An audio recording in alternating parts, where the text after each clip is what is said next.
कभी नीतीश ने इस राजनेता को कहा था शिखंडी। नीतीश के शिखंडी कहने पर राजद नेता को स्पष्टीकरण मांगा गया, लेकिन उसको जानकर हैरानी होगी कि नीतीश कुमार ने भी कभी किसी नेता के लिए यह शब्द का इस्तेमाल किया था। बिहार के सियासत में इन दिनों बयानबाजी का दौर जारी है। पिछले दिनों जिस तरह से राजद नेता सुधाकर सिंह नीतीश कुमार पर हमलावर रहे, उसके बाद से यही साफ होता जा रहा है कि सुधाकर सिंह अब राजद छोड़ देंगे। हालांकि बाद में राजद की तरफ से उन्हें उनके बयान को लेकर जवाब मांगा गया। इस जवाब को लेकर उन्होंने मीडिया में जो जवाब दिया है उसमें उन्होंने कहा कि हमने किसी भी संसदीय भाषा की मर्यादा को नहीं तोड़ा। उसके बाद भी उन्हें नोटिस भेजा गया। अब सुधाकर सिंह ने लिखित में अपना जवाब पार्टी को भेज दिया है। तो चलिए अब बात कर लेते हैं नीतीश कुमार ने कब इस शब्द का इस्तेमाल किया था। दरअसल शंकरसन ठाकुर की किताब बिहारी बंधु के अध्याय 7, जिसका शीर्षक है गलत शुरुआत, इसमें उन्होंने नीतीश कुमार को विजय कृष्ण, जो कि राजद के कभी कद्दावर नेता की गिनती होती थी, उनके बीच के एक संवाद का जिक्र किया गया है।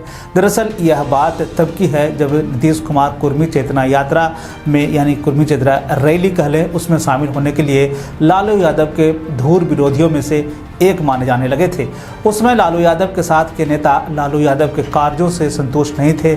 इन्हीं में से एक थे नीतीश कुमार, जो कि सामाजिक न्याय की बात करते थे, लेकिन लालू यादव की पार्टी में शामिल थे। कुर्मी चेतना रैली में शामिल होने के बाद यह साफ हो गया था कि लालू यादव के साथ अब नीतीश कुमार नहीं है, लेकिन उस दौर में लालू यादव का विरोध करना अपने राजनीतिक करियर पर हमला करना था। लेकिन नीतीश कुमार को कुर्मी चेतना रैली में लोगों का साथ मिला। उस माहौल को भांपते हुए उन्होंने लालू यादव के विरोध में बिगुल फूंक दिया।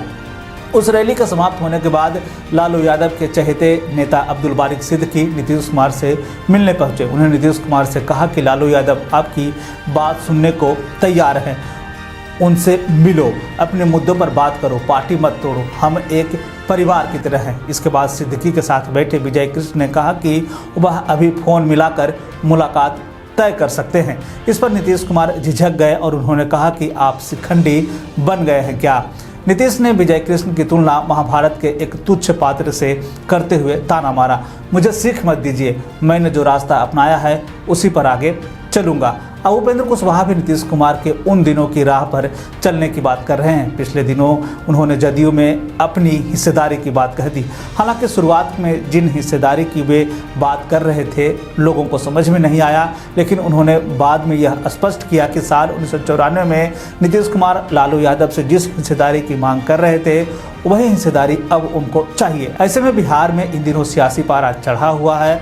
जदयू, राजद और बीजेपी के बीच में इन दिनों घमासान मचा हुआ है। तीनों ही पार्टियों के नेताओं की तरफ से लगातार बयान सामने आ रहे हैं। ऐसे में अब कहा जा रहा है कि बिहार की सियासत में सब कुछ ठीक नहीं चल रहा। राजनीतिक पार्टियों की तरफ से दिए जा रहे बयानों में अब कई तरह के मायने और मतलब निकाले जा रहे हैं, लेकिन जिस शब्द को लेकर सुधाकर सिंह पर कार्रवाई की गई उस शब्द का भी इस्तेमाल नीतीश कुमार ने कभी किया था। एक राजनेता को लेकर, वो थे विजय कृष्ण को लेकर, जो कि बीच में मध्यस्थता की बात कर रहे थे नीतीश कुमार और लालू यादव के बीच में, जो कि लालू यादव से अलग होकर नीतीश कुमार ने जो है कुर्मी चेतना रैली में जाने का फैसला किया। उसके बाद एक सुलह की बात चली थी, उसी सुलह के दौरान जो है उस शब्द का इस्तेमाल किया गया था, जो कि सुधाकर सिंह ने नीतीश कुमार के लिए किया था। अब जो है सुधाकर सिंह पर स्पष्टीकरण आया, उसके बाद स्पष्टीकरण का भी जवाब सुधाकर सिंह ने दिया है। तो ये था नीतीश कुमार से जुड़ी हुई खबर। बिहार और बिहार से जुड़ी हुई और वैसे खबरों के लिए बने रहे हमारे चैनल के साथ। मुझे दीजिए इजाजत। धन्यवाद।